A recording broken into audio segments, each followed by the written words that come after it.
I grew up in a house filled with warmth, laughter, and the kind of love that makes you believe nothing could ever go wrong. My parents were devoted to each other, and somehow they managed to make every little corner of our suburban home feel like a sanctuary. I was always the responsible one in the family, the daughter who cleaned up messes, who kept track of birthdays, bills, and the endless little details that no one else remembered. My sister, well, she was different. Outwardly charming, always smiling, always the center of attention. I loved her, though sometimes I envied the way everyone seemed drawn to her without even trying. Growing up, I thought I understood her completely. I thought we were inseparable, like two halves of the same coin. But I was wrong. By the time we were adults, life had settled into a rhythm. I had my career, my own small family, but I always made time for my parents and my sister. We shared holidays, dinners, and late-night talks that I cherished. But there were always little things I noticed. Small secrets, tiny lies, moments when her smile didn't reach her eyes. I brushed them off, thinking I was overthinking. My parents, bless them, trusted her completely. They loved her so fiercely, and maybe that blinded them to the subtle cracks I began to see. Then the inevitable happened.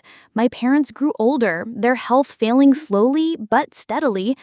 I was the one coordinating doctors, handling medications, keeping everyone calm. My sister, she acted helpful, but she mostly stayed distant, visiting in short bursts and always leaving before things got messy. I thought she was busy or maybe afraid of facing the reality of losing our parents. I never imagined she was already planning something that would shatter everything I held dear.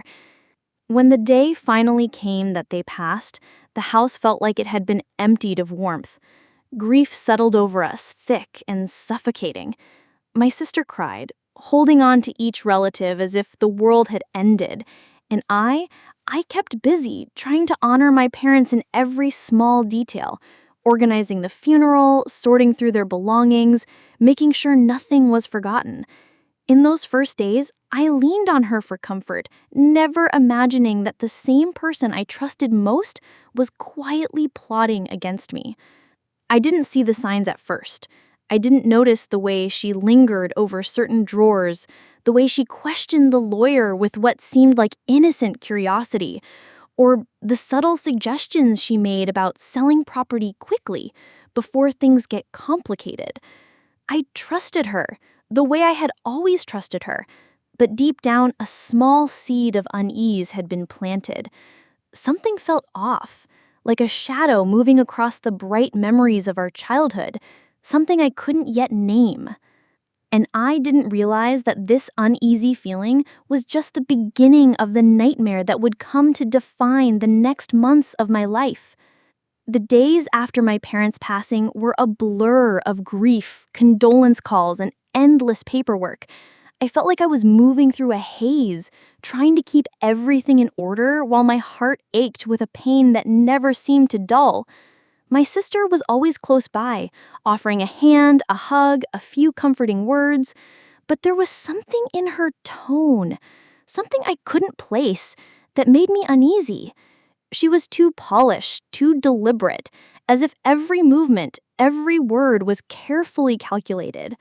At the time, I told myself I was imagining things. Maybe it was just grief making me paranoid. The real tension began when we had to meet with the family lawyer to go over the will. I expected the conversation to be straightforward.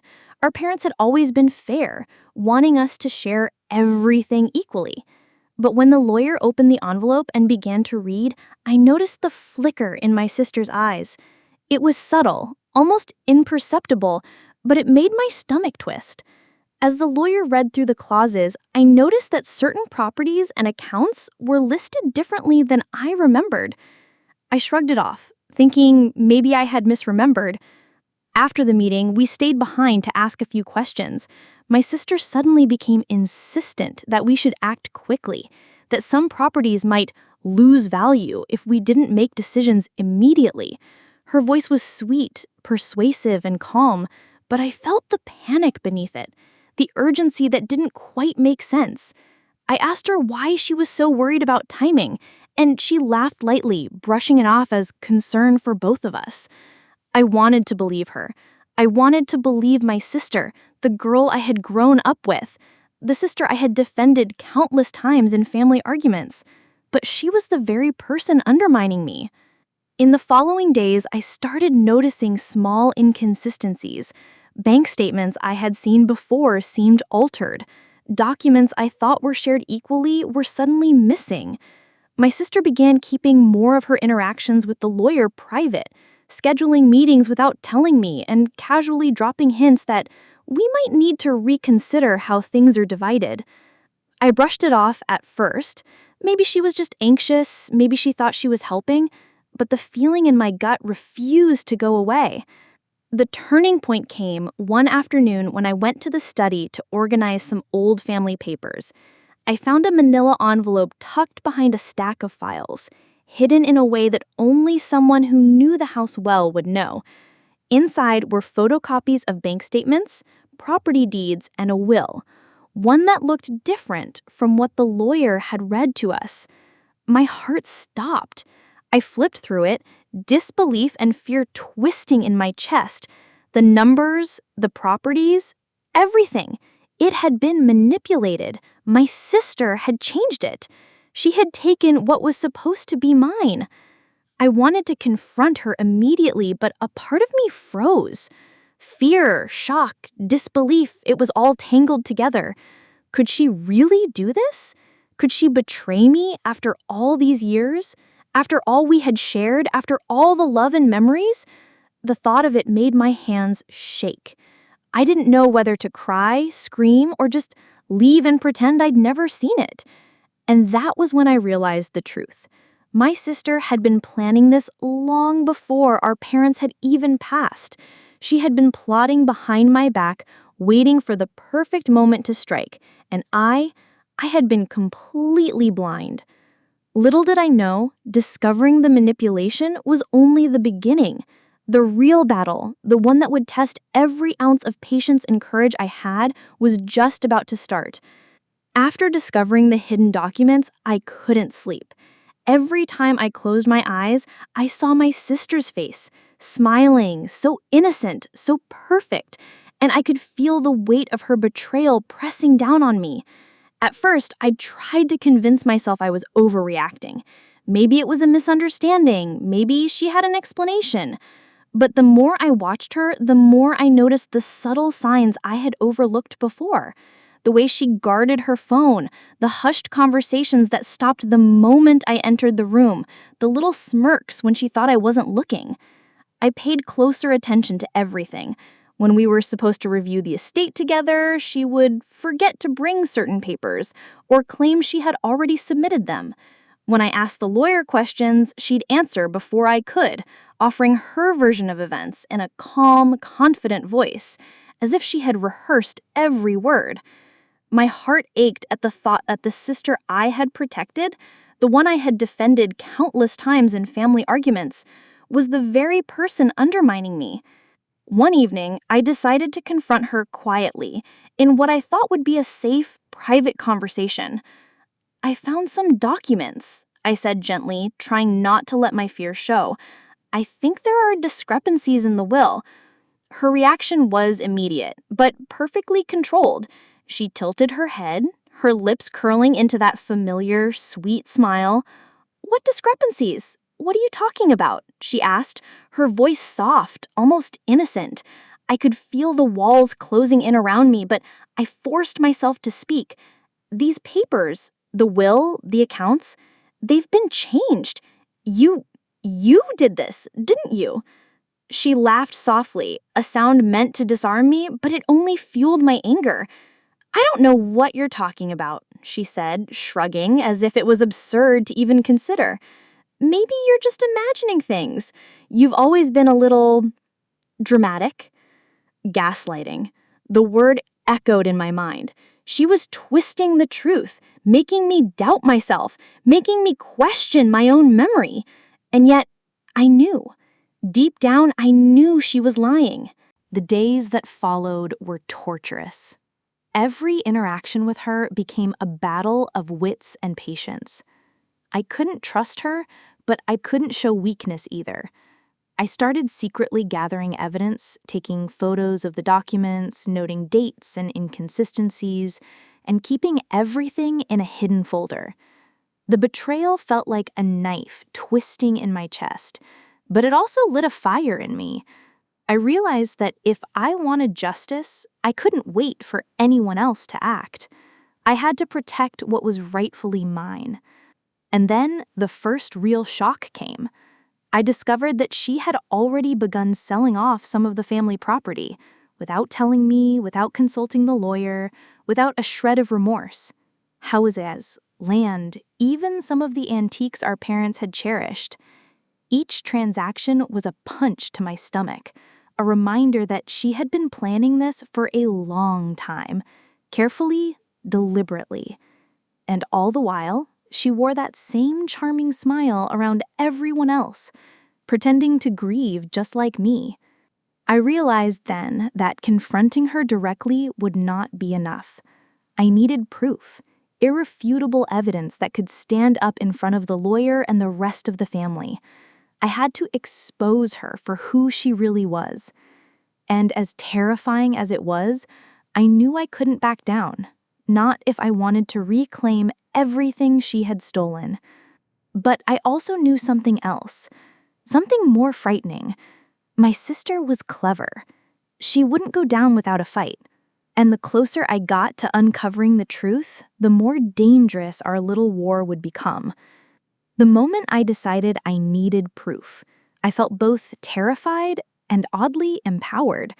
I started retracing every step my sister had taken since our parents' passing, examining emails, bank statements, property records, anything that could show a pattern of deception. It was exhausting, emotionally draining, but I couldn't stop. Every time I uncovered another discrepancy, I felt a mix of rage and determination. She had taken everything for granted, thinking no one would ever notice. She had underestimated me.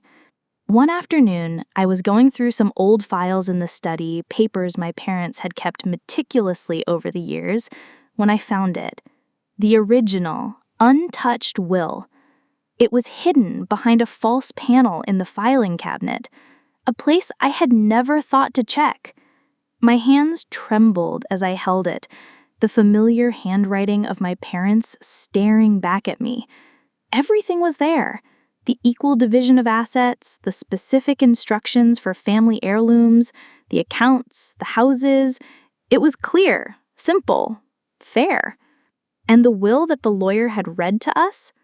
Altered, forged, manipulated by my own sister. I felt my stomach churn with anger and disbelief. How could she do this? How could someone I loved so deeply betray me so completely? But even in that moment of shock, I knew what I had to do. I couldn't confront her blindly. I needed someone on my side, someone neutral, someone who could verify the authenticity of the original will. That meant going to the family lawyer, but I had to be careful. If my sister suspected I had found it, she might disappear with the remaining assets before I could act. I arranged a private meeting with the lawyer, presenting the original will without explaining how I had found it. I watched his face carefully as he compared the two documents, the one he had read to us and the one in my hands. His eyes narrowed, and I could feel the tension in the room building. This has been altered, he said finally, his voice low but firm. And it's not a minor change. Whoever did this has committed fraud. I nodded, swallowing the lump in my throat. It's my sister, I admitted, my voice barely above a whisper. She's been manipulating everything, selling off property, hiding documents. She betrayed me. The lawyer sighed, a mixture of concern and disbelief in his expression. We'll need evidence of her actions, a paper trail showing intent. But yes, this original will can be your cornerstone. With this, we have a strong case. Even with this confirmation, I knew the battle wasn't over. My sister was cunning, and I had to be smarter, more careful than ever.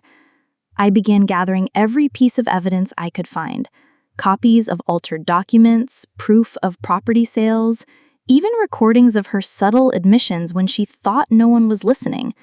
It was exhausting, weeks of painstaking work, but slowly I began to piece together the full extent of her betrayal. And then came the most shocking revelation. She hadn't acted alone. Somehow, she had persuaded a distant relative, someone our parents trusted, to help her manipulate the will. The betrayal cut even deeper. It wasn't just my sister against me, it was a small conspiracy, carefully hidden under a veil of grief and false loyalty. I felt my world tilt, but I refused to crumble. I had the evidence, I had the law on my side, and I was ready to confront her with everything she had done. The next steps would be dangerous. The confrontation would be intense, emotional, and unavoidable. But for the first time since our parents had passed, I felt a surge of control. I wasn't just the victim anymore. I was the one who would expose the truth. And I knew one thing: my sister wouldn't see it coming. The day I decided to confront my sister in front of the family was one of the hardest days of my life. I had rehearsed what I would say 100 times in my mind, but nothing could have fully prepared me for seeing her across the room, smiling that same disarming smile she had worn all these years. I invited a few close relatives, the lawyer, and of course, her, to a gathering at the family home, under the guise of discussing estate matters one last time. As soon as we all sat down, I felt the tension in the room like a thick fog. My sister tried to control the atmosphere, joking lightly, commenting on small things, doing everything to maintain that air of innocence. I let her. I let her believe she was in control. Then slowly, I began laying out the evidence. I spoke calmly, but every word was loaded with years of hurt, betrayal, and frustration. I said, This is the truth. Everything you've done to manipulate our parents' will, to sell off property without permission, to hide documents, it's all here. Every action, every lie, documented and undeniable. For a brief moment, the room went silent. My sister's smile faltered just slightly, and I felt a surge of validation. I went on, recounting the way she had tried to gaslight me, the way she had enlisted others to help her, and the precise details of the forged will. I could see the color draining from her face, the tightness in her jaw.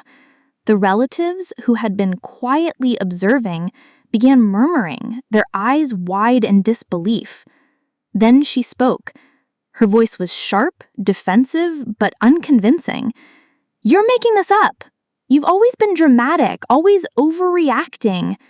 But the lawyer intervened, pointing to the evidence, detailing the legal facts, and calmly explaining the ramifications.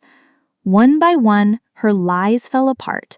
She tried to interrupt, to twist things, to redirect the blame, but the truth was too solid, too undeniable. I watched her finally break, her carefully crafted facade crumbling in an instant. The charm, the manipulations, the sweet persona all vanished in an instant, leaving behind someone I barely recognized. It was painful in a way to see her like that, but I knew it was necessary. The betrayal had to be confronted fully for everyone to understand the reality. When the meeting ended, the lawyer confirmed again that the original will stood, that my inheritance was secure, and that my sister's actions could have had legal consequences if she had continued. I felt a mix of relief and sorrow. Justice had been served, but at what cost? My family would never be the same. The sister I had loved, the one I had trusted, was no longer the same person in my eyes. And yet, I also felt a strange peace. I had honored my parents, protected their legacy, and protected myself. I had learned the hard truth that love and trust are precious, but self-respect and courage are priceless. Leaving the house that evening, I walked through the empty rooms, memories of childhood and family gatherings filling the silence. The betrayal still stung, but I had learned something vital. Trust is precious, and courage is the only way to protect what you hold dear. I had reclaimed my parents' legacy, yes, but more importantly, I had reclaimed my own strength. Even so, a small part of me wondered what my sister would do next.